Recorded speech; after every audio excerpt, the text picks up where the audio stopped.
going to go ahead and get started. We have so much to share with all of you today.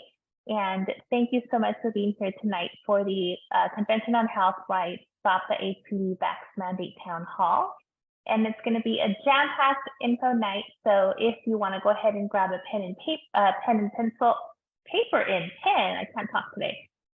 Go ahead and grab that, but just know that we will be sending out a recording of tonight's town hall so that you can rewatch it and share with your friends that need to get this information. No, that's not what I wanted to do. Back here. Okay. So I want to start off by saying that COHR, Convention on Health Rights, is a coalition of incredible California organizations advocating for health rights. And before I introduce all of these great organizations, here is our agenda for tonight. So I'm going to start off by introducing each organization, and then we're going to move into debriefing AB 659. That's what we're here for, the Cancer Prevention Act and Amendments. And then we're going to go into core talking points and resources. We have a few calls to action. So this is going to be really the meat of tonight's town hall, where you guys are going to get strategies and really, really great calls to action to activate and stop this HPV mandate. And then we're going to go into a Q&A. So if you're just joining us tonight, if you have any questions, please ensure that you add them into the Q&A box. So in your navigational bar in your Zoom on the bottom, you should see a Q&A option. That's where you're going to enter your questions. If you want a specific organization to answer your question, just make sure you add that in there. I'm going to start with a Voice for Choice Advocacy. A Voice for Choice Advocacy is a professional grassroots-based organization that educates, advocates, and empowers people to be fully informed about their health rights with respect to informed choice, transparency, and privacy, including the composition, quality, short and long-term health effects of all products that go into people's bodies, such as food, water, air, pharmaceuticals, and cosmetics. You can find a Voice for Choice's printable flyer for AB 659, and I've added that URL. So if that's something that you are interested in looking up, you can go ahead and enter that URL and they'll take you to the fact sheet. I'm gonna go ahead and introduce California Health Coalition Advocacy. California Health Coalition Advocacy initiates and influences laws and policies to expand, protect, and promote the health and well-being of Californians. This includes the right to access, consent to, and refuse products, services, treatments, information, education, exposures, and environment. The first link that you see there is the HCA's sponsored bills, and the second link is AB 659 resources. So all of these organizations have separate resources on their websites. I've added their websites on there as well. You can check them out. And we're going to go ahead and introduce California Parents Union. This is your union. It's time parents, grandparents, and guardians to have a real seat at the table and their voices to be heard. So really important about California Parents Union, they will be hosting an event in Sacramento this upcoming Sunday, and I've added the flyer on here. So if you're available to go or to share, please click incredible event. Educate Advocate as well. Educate Advocate is a statewide organization that serves families with exceptional needs and strives to have relationships with legislators in the Capitol to bring forward good legislation. And you can find Educate Advocate sponsored bills by visiting educateadvocatecalifornia.com. And we have for medical freedom. It is a mission of Latinos for Medical Freedom to help right this wrong. Founded by Karina Powers, Latinos for Medical Freedom is a grassroots organization committed to advancing the health and well-being of Latino communities in California and beyond. And we want to give a huge thank you to our partners, California Freedom Keepers, Vaccine Choice California, Let Them Breathe, Stand Up California, CPOC, and Million Mamas Movement for helping us host tonight's town hall. So we're going to go ahead and get started. We're going to have Christina Hildebrand, President and founder of A Voice for Choice Advocacy, and she's going to go ahead and debrief AB 659, the Cancer Prevention Act.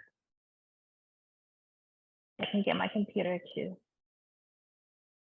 do what I wanted to do. All right. So welcome, everyone. My name is Christina Hildebrand, and I'm the founder and president of A Voice for Choice Advocacy.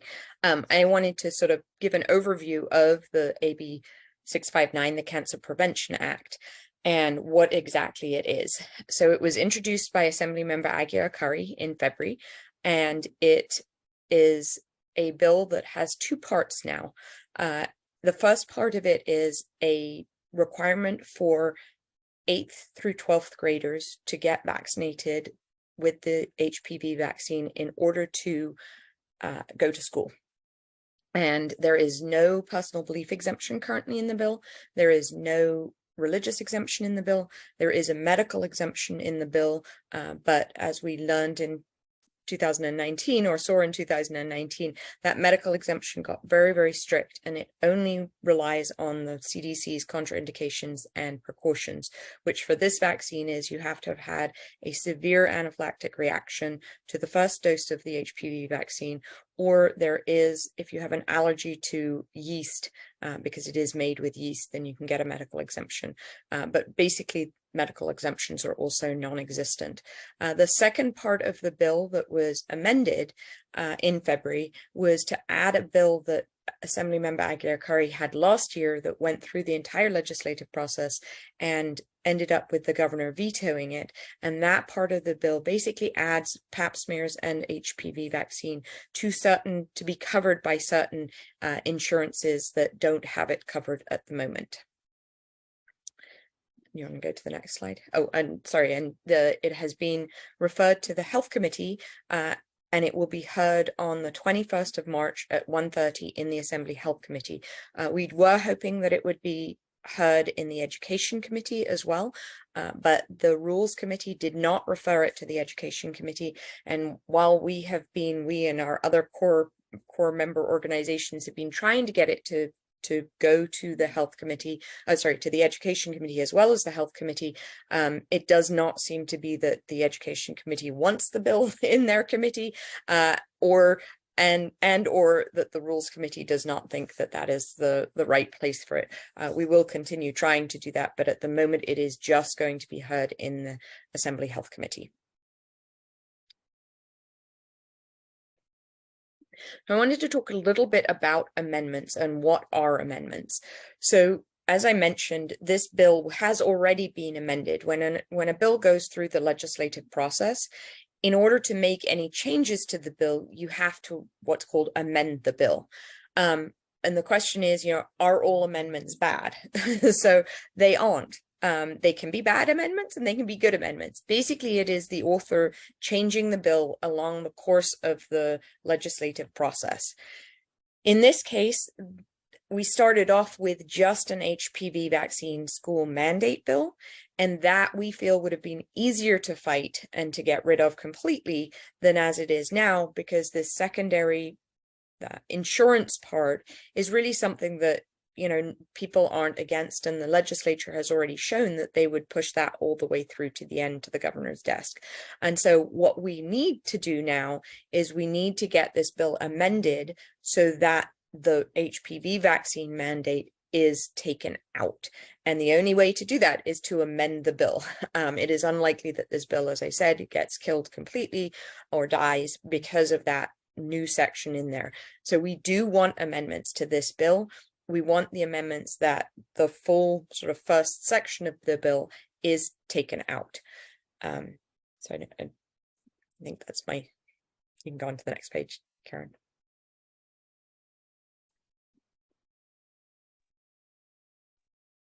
All right, thank you so much, Christina. I just want to remind you guys that you will have an opportunity to ask any of our panelists today any questions. Please ensure that you use the Q&A box in your Zoom navigational bar. And Christina, Valerie, all the core organizations will be sending out a recording of tonight's town hall to you. So if you do want to take notes, feel free, but don't feel rushed. It's a lot of information and a lot of great information that you will be able to listen to again and to share through the recording. And now I'm going to introduce Valerie, who is the president of CHCA, and she will be talking about the core talking points. Thank you, Karen. Yeah, so core organizations have worked really hard over the past couple of weeks, and we've developed a document that we're calling California Organizations Raise Serious Concerns about AB 659 Cancer Prevention Act. So we've reached out to other states that have killed HPV mandate bills to see what worked for them. We've researched statistics in California. We've read journal articles and studies. We've listened and watched what others are bringing to the table. And we believe that what we have is we've sharpened it down to the three most impactful categories of talking points that we think will most resonate with the Democratic legislators. A quick note before I give an overview of the talking points. This bill, as Christina said, is being heard in the Health Committee. But at the same time, we're not really advising people to focus on the science related to the safety of vaccines, because there are so many studies out there that if you just go to Google, you'll find showing that the HPV vaccine is safe and effective. And based on prior experience working at the Capitol, the organizations agree that we're just not going to win the science argument. On the other hand, if you have a personal story of an HPV vaccine injury, please feel free to share that with your legislator. So the first category is negative impact on public and private schools. So obviously, there's about 30% of teens in California have not received the HPV vaccine, which means there's great potential for negative impact on school enrollment. So school budgets would be significantly impacted by the loss of more students. So that would affect the enrollment and the ADA losses. There's also going to be increased administration costs because this bill is creating a new 8th grade vaccine checkpoint, which currently does not exist. So, and then finally, under this category, there's mental health concerns. So we know that through the pandemic, it became widely recognized that school closures contributed to or exacerbated declining mental health and emotional well-being. And for those students that remain unvaccinated for HPV, they're going to be denied access to in-person education, which could contribute to more mental health problems. Moving on to the next category, the discrimination piece. So for students that remain unvaccinated, they would be discriminated against based on their medical status of not being vaccinated. Some parents have strongly held religious beliefs that prevent them from vaccinating their children for HPV, and this bill would discriminate against those that hold such beliefs. And finally, exemptions. So California would become the only state with an HPV vaccine requirement that offers no opt-out for religious or conscientious beliefs. And so currently 4 other states have a requirement for the HPV vaccine for school, but all of them either allow a simple opt-out or exemptions for religious or philosophical reasons. And as Christina already mentioned, of course, you can't get a medical exemption right now in California, so that's not available. So it's important to point all those things out, as education is really important to Democrat legislators. And then finally, the talking point of informed consent. So every medical intervention comes with known and unknown risks. Medical decisions are best made by an individual and their healthcare practitioner, where they can weigh the benefits and risks together. So when we don't have consent, what we have is coercion, and the state should not be overriding the medical decisions of parents and teens. AB 659 would result in the coercion of teens and their parents to make them go against their own medical decisions in order to attend school. And finally, information. So there's been, over the past several years, there's been a growing parental concern actually about the safety of HPV vaccines. So instead of requiring and mandating this vaccine, which might make it parents even more suspicious and hesitant, what parents need is more information. Briefly, I just want to mention also some other things that we do highlight. They're not our main talking points, but we do mention in our document that the HPV is a sexually transmitted infection and not spread through casual contact in the school setting.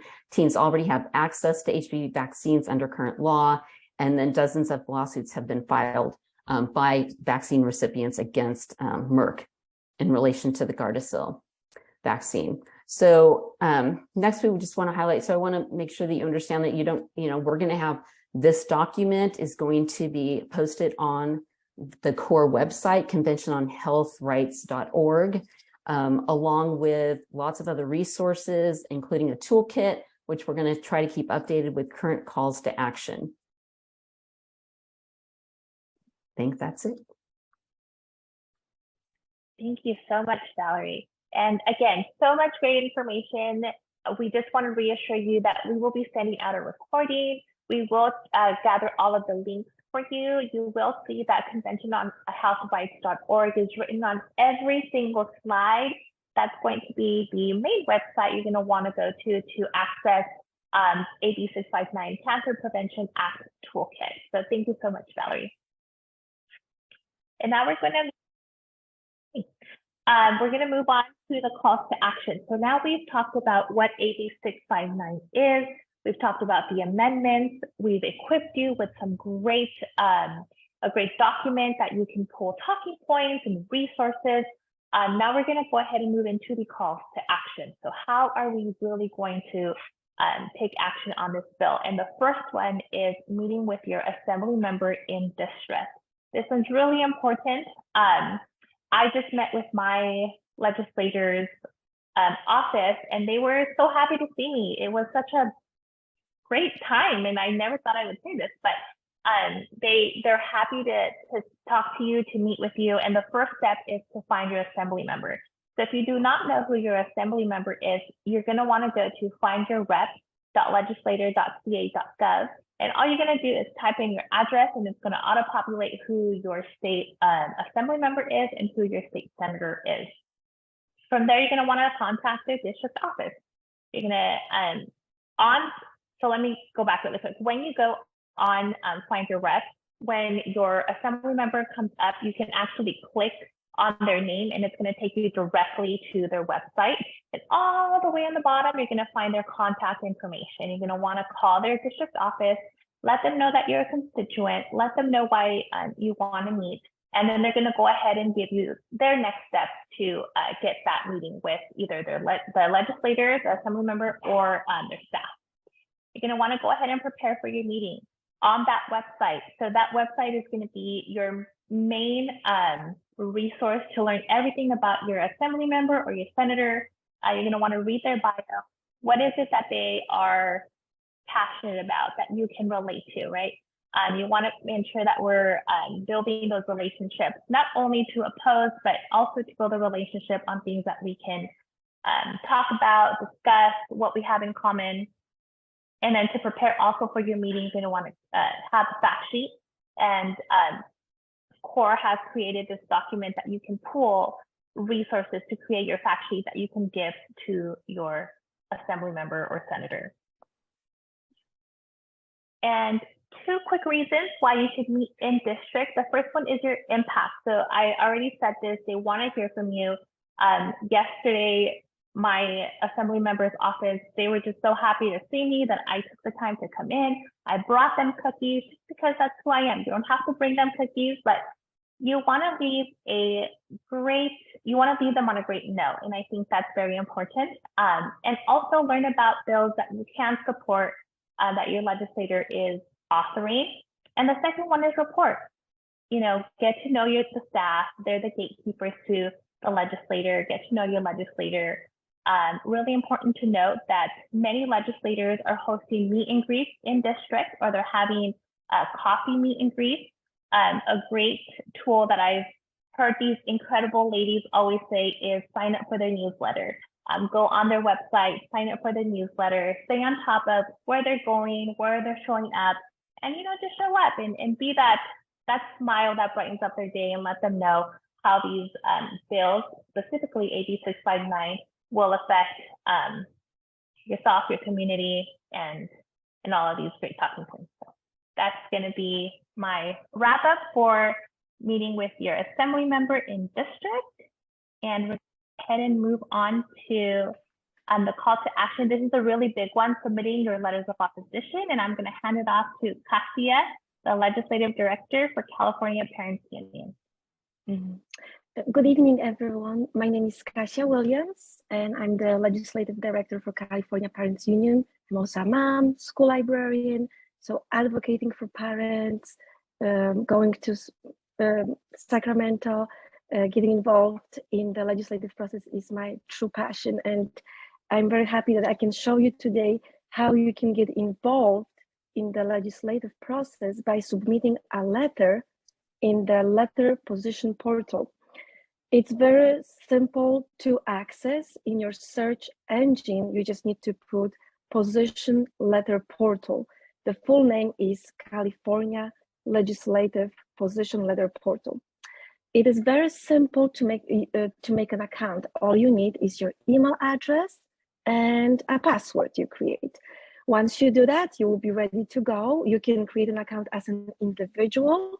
And if you represent an organization, you will be also able to submit a letter on behalf of your organization. So just make sure tonight, tomorrow, this week, you make yourself an account.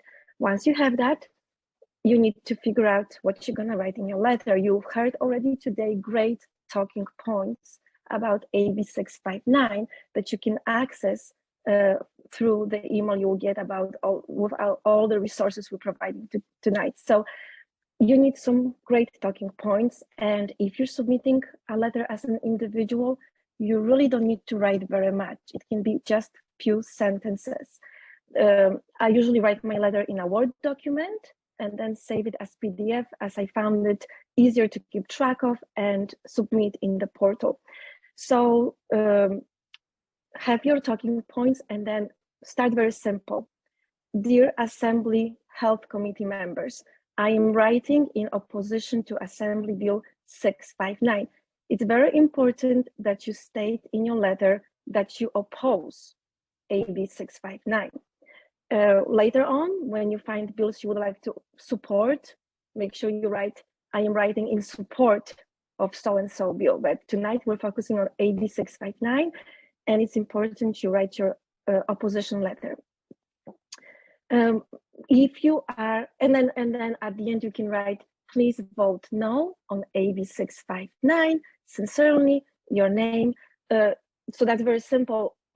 I do encourage you to at least put 2 sentences. For example, I strongly believe a shot for sexually transmitted disease as HPV should not be mandated for school attendance. It can be that simple if you're writing as an individual. Now, if you're writing as an organization, it's very important that you have some data supported by resources, that your letter is on a letterhead, which is also available in the PowerPoints we're gonna send you. So if you're submitting a letter as an organization, you have to a little bit think more. There are some requirements. Your letter has to be signed. Your letter has to be on a letterhead, all right? So you will see some examples. Now, when you go to the letter portal to submit your letter, it is also very simple to follow directions.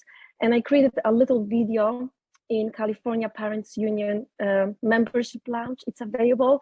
You can also find it on my social media accounts. So if you'd like to see step by step how, but very briefly, when you go to submit your letter, all you do is click submit a letter, and then it really will guide you step by step what to do next. So the process is fairly simple.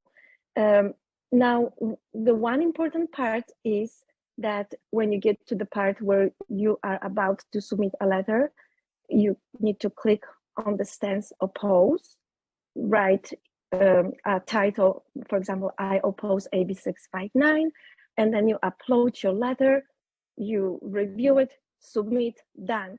That way you can get involved in the legislative process because the letters submitted are being included in the bill analysis. So March 21st, we're hearing the bill might be heard. So the night before, usually you can already access the bill analysis organizations in support of the bill, and in the opposition to the bill will be listed on that bill analysis.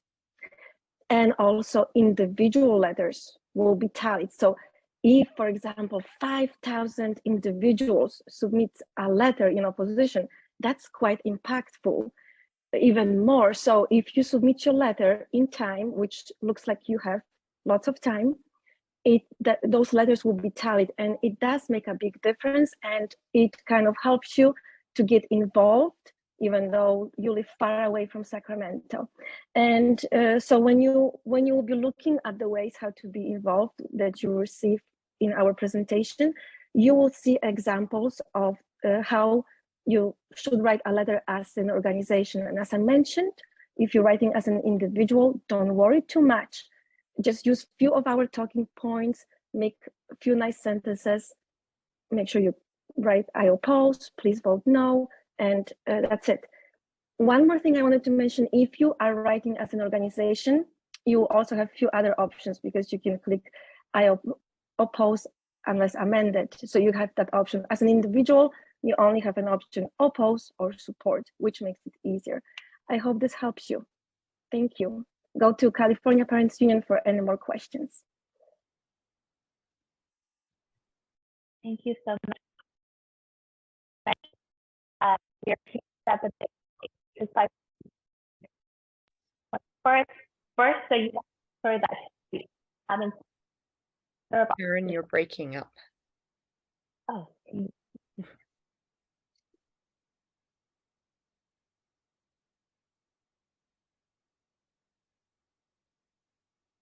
Can we hear her? Hear me? Yeah, we hear you now. Okay.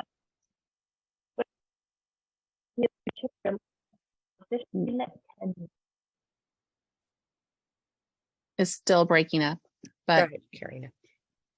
we'll go ahead and start. So thank you all for joining us tonight. It's just the first step to getting empowered and activated. My name is Karina Powers. I'm the founder of Latinos for Medical Freedom, and I run a very, very grassroots organization where our mission is to inform, empower, and activate our communities. Many ask me, how do you get this group to show up? Here's how, and it's actually easier than we think. When I say grassroots, I mean it. I take it personal and literally. I build personal relationships within my community and get to know it inside and out. It makes it easier to engage when I hold meetings or calls to action. I strongly believe in organizing in numbers when there are more people fighting. And when I say fighting, I mean writing emails, holding meetings, attending meetings, making calls, and so on. This way, we're able to make more of an impact and truly have our voices heard. Now, how to find those people, right? That's like the biggest question that we all ask ourselves. There is lack of engagement because people don't know how or where to even begin. And it could be very intimidating to even get started with. I find the value in spending the time within my very own community. Remember, an informed individual will be confidently empowered to get activated. Many of you may or may not have heard of the term find your tribe. Social media has become the perfect platform for us to engage with local groups. We have platforms such as Instagram, Facebook, and my favorite, Nextdoor app. You get to find your neighbors and really get to know them on a more personal level. As many local groups are, I like to join as many local groups as possible. And once I'm accepted in those groups, I like to introduce myself. And I just do a very brief introduction. I don't go further on. I just say who I am, where I'm at, and I'm here for everybody. From there on, I like to screen through conversations where people are expressing their concerns, problems, or any issues that are in alignment with me. And I'll occasionally engage by privately messaging them. For example, in recent conversations, there are many parents concerned with school issues. I like to follow the thread and privately message the group, and then eventually organize a Zoom or a meeting. At the beginning, you will have a small group. Once you set up a regular meeting, they will invite others to that meeting that are having those same concerns as they are. Then you create a group, whether it be via text or on the social media platform in which you engaged in, so that you may be able to have direct contact with them. So now that you have found your tribe, it's time to inform them. Show them who holds seats in their local offices and show them the portals on how to maneuver through the information from their local offices, such as their school board, city councils, board of supervisors, state assemblies, and their senators, and encourage them to set up meetings with them. Many of them are holding in-person meetings or attend local events that they are putting together, just like Karen mentioned in the previous slide. Many of them are having meetings within your own community or attending them. So you want to make sure you know those meetings. So you want to get onto their newsletter, so that way you are in tune to what's going on with each of those people that you are interested within your community that are members of your district. And let them know who you are. Let them know that you're a member of their district. That's all it takes, just to get to know them and start building a relationship. But as you all know, social media can have its pros and cons, and censorship has hindered our process in engaging and connecting with others. It is why I prefer to hold in-person meetings. You can start small from your very own living room and have a small group and have ladies over for coffee, and eventually see your group grow into a larger venue, and invite people to speak. You can invite them via Zoom. You can invite people in person, and invite speakers who will empower your group. And who knows, you might invite me someday to speak at your event. And now let's get activated.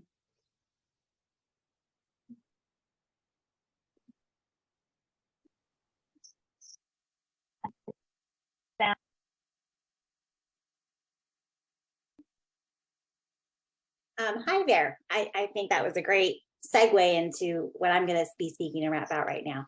So I am Christy Sepulveda of Educate Advocate, and I'm going to speak to you about superintendents, board of trustees, and resolutions. In 2022, we were faced with a barrage of bad bills in California.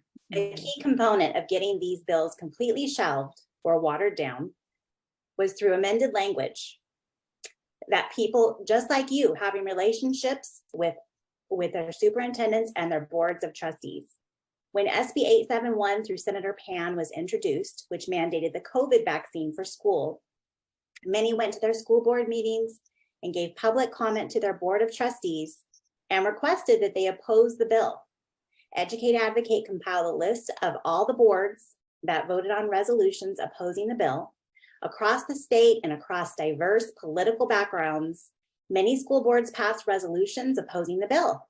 We contacted all these districts and asked that the superintendent submit their opposition through the legislative portal. These were also mailed to the Senate Health Committee. This strategy worked. Senator Pan withdrew his bill. It is important that our health rights organizations and our health rights minded people take a stand against these bad bills. However, when a bill is very controversial, it really takes getting outside entities to oppose as well. If there are school boards in opposition to a bill, this will indeed carry weight with legislators, and our potential to have impact on a bill is dramatically enhanced. Getting to know your superintendent, establishing a relationship there is important. You can schedule a meeting with your superintendent to discuss a bill such as AB 659 and the impact it would have on your family and other families in the district. You can schedule one-on-one meetings with your school board of trustees members and also have these discussions. You can go to a board meeting and make your position known there as well as your request. One word of caution though, if you live in an area that is very different from your way of thinking about a bill such as this, you may want to try meeting one-on-one first to gauge where the majority of your board of trustees are at before going to the meeting and making a request publicly that they oppose AB 659. Making such a request publicly before gauging where the majority is has the potential to backfire, and that the board of trustees could put the bill on their agenda to support instead. From our experience last year with several bills, we learned that providing specific language for a template for school boards of trustees is really important. specifically language that directs the superintendent to submit the resolution to the legislative portal. As such, a template has been drafted and is available on the COHR website on our AB 659 page. Auburn Union School District has a board meeting tomorrow evening, March 8th, and has such a resolution on their agenda for adoption. It is item 12O, and the direct link is also on the COHR website. Another thing that can be done instead of a resolution is a position letter. Several superintendents during 2022 also wrote position letters.